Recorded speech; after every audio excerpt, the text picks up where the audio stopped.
সবাইকে শুভেচ্ছা জানিয়ে শুরু করছি। আপনারা জানেন জলজ 2023 সাল থেকে ভেনামি চিংড়ি নিয়ে কাজ করে বাংলাদেশের এবং খুলনা, বাগেরহাট, সাতক্ষীরা এই অঞ্চলে আমরা অনেক খামারির সঙ্গে কাজ করেছি।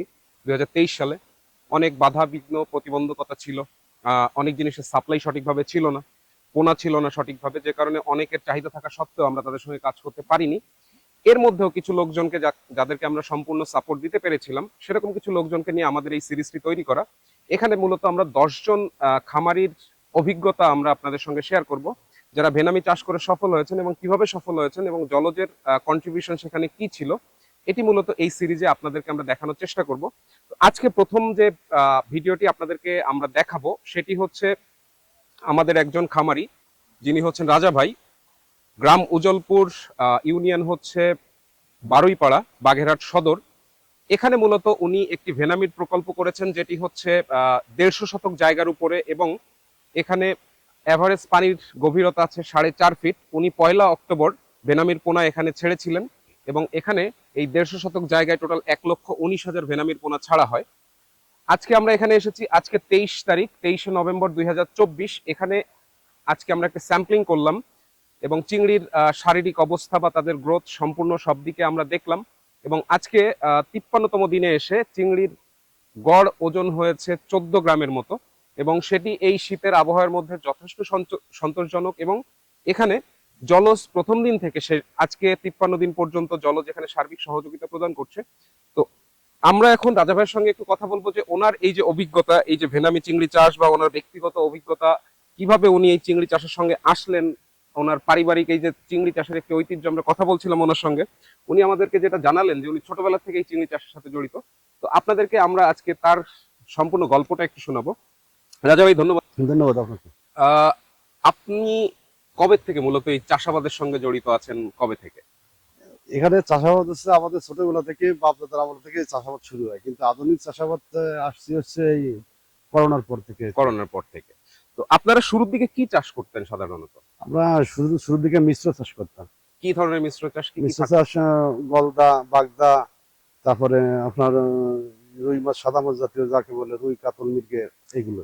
আপনাদের এলাকায় আশেপাশে এখন তাকালে আমি দেখতে পাচ্ছি পুরোটাই হচ্ছে ঘের, সামান্যতম কোনো জায়গা ফাঁকা নেই। না না, এই ঘেরের এই ইয়েগুলো চালু হয়েছে কবে থেকে, যে মানুষ ঘেরের দিকে উদ্বুদ্ধ হয়েছে, মাছ চাষ উদ্বুদ্ধ? এটি কত সাল থেকে আপনি কি ধারণা করতে পারেন? হ্যাঁ হ্যাঁ হ্যাঁ, কত সাল থেকে? 95, 90, 95 সাল থেকে এই এলাকায় মানুষ ঘেরের দিকে চলে এসেছে। জি জি। তো প্রথম দিকে তো আপনাদের এখানে যেটি ছিল সেটি হচ্ছে গলদা চিংড়িতে আপনাদের গলদাই প্রথম ছিল মিশ্র চাষ, এবং সেটি থেকে এখন আস্তে আস্তে মানুষ, আমরা দেখছি যে বাগেরহাট অঞ্চলে অনেক জায়গাতে গলদা থেকে অন্য চিংড়িতেও যাচ্ছে বা অন্যভাবে যাচ্ছে। এটা কেন যাচ্ছে? যে আপনার কি মানে এটা হচ্ছে কি অধিক লাভজনক এবং অল্প সময়, দ্রুত সময়ের ভিতরে বর্ধনশীল এবং হারভেস্ট করা যায়, এই জন্য মানুষ এই চাষের দিকে। গলদায় কি এখন আর সেরকম প্রফিট আপনারা দেখছেন না, বা লাভ কি একটু কম হচ্ছে? লাভ আছে, কিন্তু এটা লং টাইম নিয়ে যায়। লং টাইম মানে বছরে একবারই করতে হয়? বছরে এক সিজনে একবারই হয়, দুইবার হয় না।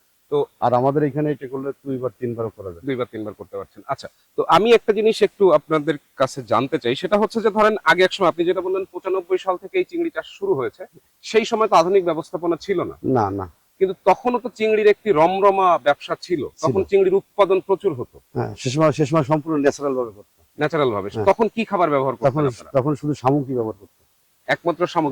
তখন তো মেডিসিন না না, শামুক আর কিছু আটা, খোল, ভুট্টা দিয়ে জাপ তৈরি করে খাওয়াতো, ওইটা আর পুরোটাই শামুক। এইটিতে আপনাদের ফলন হয়? এইটাই আমাদের মানে খুব ফলন হতো, যা এখন হয় না। এরপরে আপনারা ধরেন 95 সাল থেকে শুরু করলেন, এরপরে এসে মূলত প্রতিবন্ধকতাগুলো কখন, মানে এই যে চিংড়ি চাষের সঙ্গে মিনারেলস দিতে হয়, প্রোবায়োটিক দিতে হয়, ওষুধ দিতে, এই জিনিসটা কবে থেকে শুরু হলো আপনাদের? এইটা হচ্ছে 2000 এর পরে। 2000 এর পরে?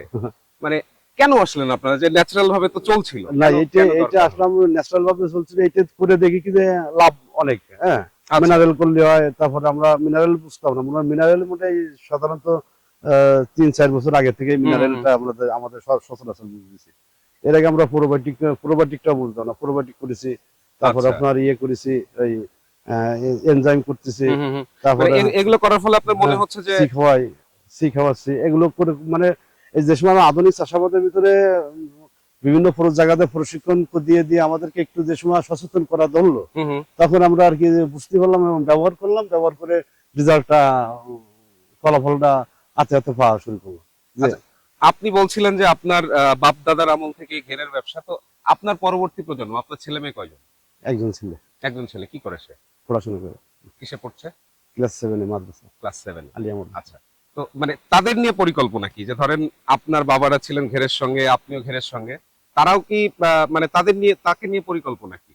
সেও কি আধুনিক কৃষির সঙ্গে আসবে, নাকি সে পড়াশোনা করে চাকরি না বাকরির দিকে আরে, যাওয়ার ইচ্ছা? এটা যার যার ব্যক্তিত্বের উপরে, হ্যাঁ আচ্ছা। ওটা ওইটা যে ছেলে মেয়ে যেভাবে বেড়ে উঠবে তার তো সেদিকে যাবে। আচ্ছা, ওটা ওই সম্পর্কে বুঝতে পেরেছি। তো বলার কোনো ইয়ে নেই। আপনার আপনার এখানে এই যে 150 শতকের যে প্রকল্প, আমার এখানে হচ্ছে ফুল ল্যান্ড হচ্ছে 5 বিঘা, 5 বিঘা, আর ওয়াটার ল্যান্ড হচ্ছে 150 শতক। 150 শতক। হ্যাঁ। তো আপনি এখানে আমাদের ভেনামি, 52 শতকে বিঘা। আচ্ছা, আপনি এখানে ভেনামিতে আসলেন কবে থেকে? বেনামিতে এই এই এই আপনাদের সাথে যাত্রা এই শুরু। প্রথম? হ্যাঁ। তো আপনার এই অভিজ্ঞতাটা, যে ধরেন আমাদের সঙ্গে আপনার যোগাযোগ হয়েছে, কথাবার্তা হয়েছে, আমাদের টিম এসেছে, হ্যাঁ। এই যে সম্পূর্ণ জার্নিটা আপনার কাছে কেমন ছিল? বা আজকের দিনে আমরা যেটা দেখলাম যে আপনার এখানে মাছের গ্রোথ খুবই না না, ভালো। এই সবটাই ভালো ছিল এবং সর্বোপরি সাপোর্ট আমাকে জলজ থেকে সর্বক্ষণিক সাপোর্ট, খাবার, মেডিসিন প্লাস ইয়ে ফোনাটা আমি নিজে ক্রয় করেছি, তাও আপনাদের পরামর্শ, হ্যাঁ আচ্ছা, পরামর্শ নিয়ে। এখানে জলজের থেকে আর কি হলে আরো বেশি ভালো হতো, সেরকম কি কিছু মনে হয় যে জলজ আপনার জন্য আরো যদি এইটা করতে তাহলে আরো বেশি ভালো হতো?